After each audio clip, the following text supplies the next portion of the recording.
So yes, shooters and reloaders out there, Fortune Cookie 45 LC coming to you in a hot lead zone. And to bring you up to speed on this is that old ammo that I loaded 40 years ago for my brother-in-law. And he stored it in a nice, cool, safe, dry spot in his bedroom for all this time, never bothered it. It was in a box.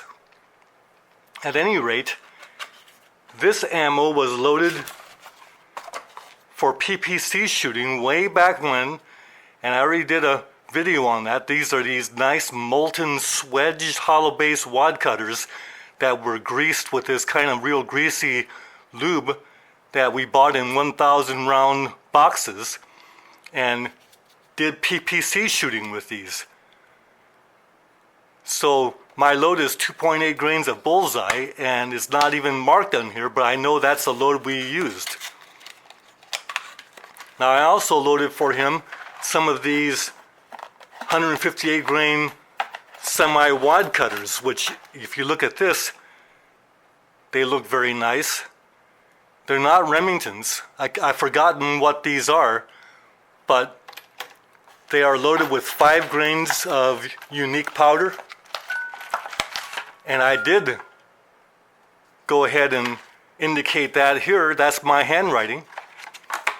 But to give you an idea how old this ammo is, this box which I used, .357 Magnum, but the price, $9.50 for a box of 50 back in those days, 40 years ago. Anyway, we're going to take this ammo to the range, and this ammo is going to get us a chance to light up and fire off, and we're going to bring you the results of this in terms of accuracy and standard deviation after all these years. Let's go to the range. So to test our 40-year-old ammo, 148 grain hollow base wad cutter molten bullets, 2.8 grains of bullseye, 40 years ago loaded for PPC, we're going to use this Smith & Wesson Model 27.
Well, that's better, but the last two shots weren't that good. Let's go ahead with a third group.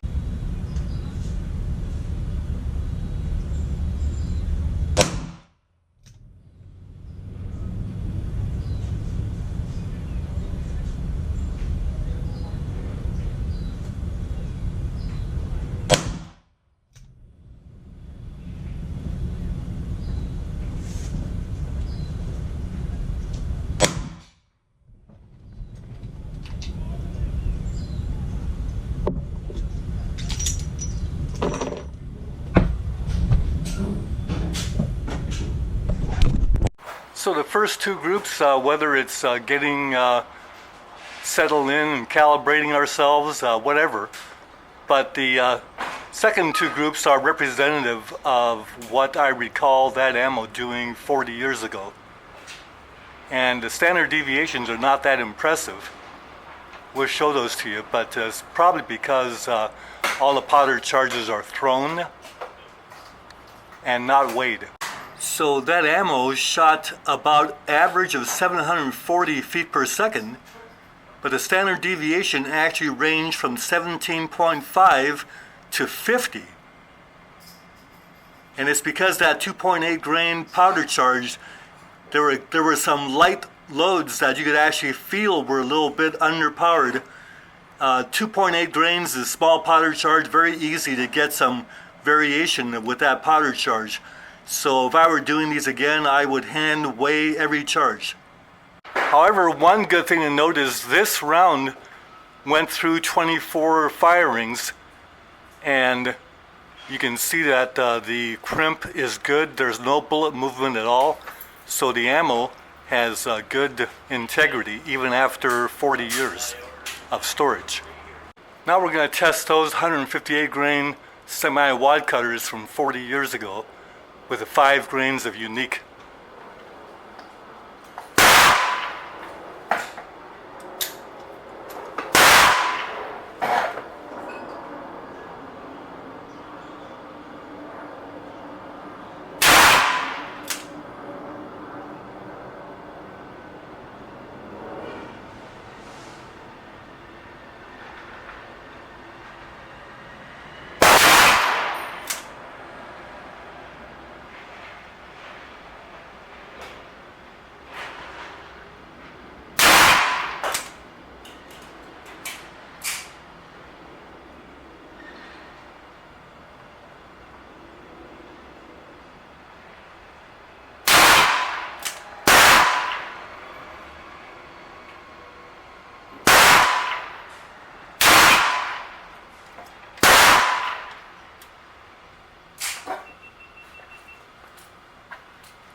Not that good.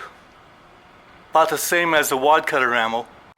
So let's go with group number 2. Let's go ahead and shoot a second group, aiming at that head section.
Well, that ammo is horrible.